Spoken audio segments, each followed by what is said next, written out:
เป็นแฟนเขาละน้องผู้สาวเก่าสายคนจนย้อนเหตุผลคือความทุกข์เจ้าว่าพ่อบ่รออายละเจ็บแปตาแต่บ่เคยลืมเจ้าภาพยังตามเป็นเงาว่าผู้สาวอายเขาได้แต่งละยามคือทอดแดงแยงพออยากห้องขึ้นฟ้าให้เธอ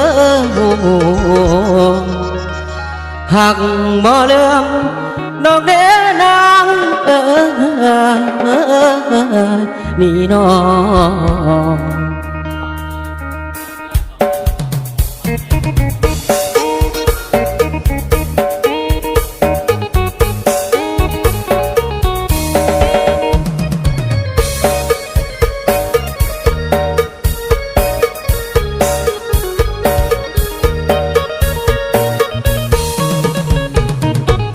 น้องกลายเป็นแฟนเขาแล้วหมดแววที่หากเขาจะหวังพบคนคู่ควรเจ้ารีบทิ้งใจหักบอกให้ลืมเหงาซึมหนอใจ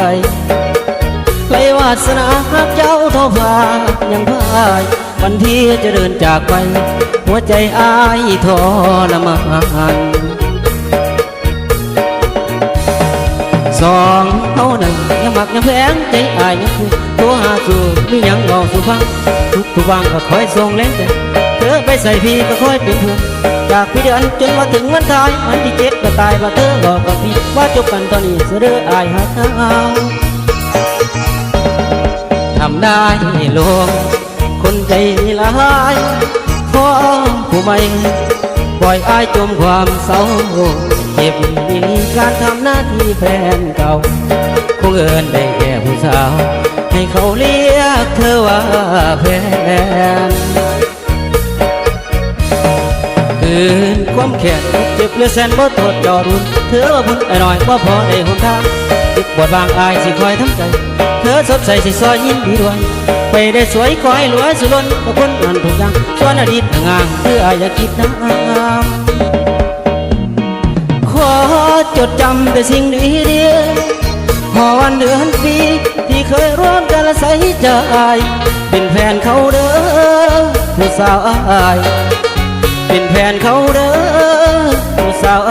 ายทุกความเสียใจไอ้ขอรับเป็นภาระสายตาไอ้ก็ยังซ้อมเจ้าในใจไอ้ก็ยังมีเจ้าเหงาคิดฮอดบ่สว่างคิดฮอดบ่สว่างคนไอ้เคยหวังเป็นแฟนตะกี้เดี๋ยวนี้ผู้ไม่ควงยังเป็นห่วงเจ้าบ่มีมันจางบ่มีหยังบ่ลบเลือนเจ้าใดผู้สาวในใจยังเป็นน้อง